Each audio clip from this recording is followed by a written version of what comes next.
ஒரு நாள் இயேசு கிறிஸ்து ஒரு பசுமையான மலை மேல் நின்று போதனை செய்து கொண்டிருந்தார்.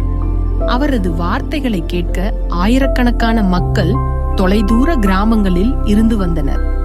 அவர்கள் நாள் முழுவதும் கேட்டுக்கொண்டிருந்தனர். ஆனால் அங்கிருந்த ஒருவருக்கும் கூட உணவு ஏற்பாடு செய்யப்படவில்லை. பசியினால் மக்கள் அனைவரும் சோர்வுற்றிருந்தனர். பசி எல்லோரையும் வாட்டி வதைத்தது. ஆனால் அவர்களது நம்பிக்கை மிகவும் மேலானதாக இருந்தது.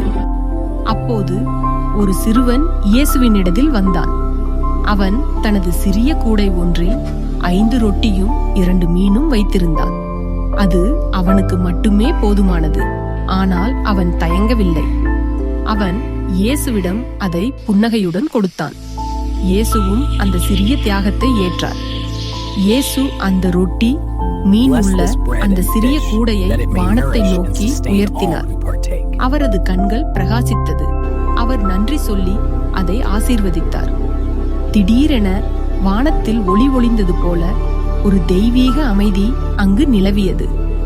அங்கு கூடியிருந்த அனைவருடைய மனதிலும் சிறுவன் மிக மிக நீங்காத இடத்தை பிடித்துக் கொண்டான். இயேசு கைகளில் இருந்த ரொட்டி, மீனை எடுத்து மக்களிடம் பகிர்ந்தார். அவர் ஒவ்வொருவரிடமும் கருணையுடன் நடந்து கொண்டார். அந்த சிறிய உணவு அனைவருக்கும் போதுமானதாகி போனது. மக்கள் சிரித்தபடி உணவுண்டனர். அவர்கள் இதயத்தில் நம்பிக்கை புதிதாய் மலர்ந்தது. அந்த நாளில் இயேசு ஒரு உண்மையை வெளிப்படுத்தினார். நீ உன்னிடம் உள்ள சிறியதை நம்பிக்கையுடன் கொடு, நான் அதனை பெரிதாக்குவேன். இது ரொட்டி பற்றிய கதை அல்ல, இது நம்பிக்கை பற்றிய கதை.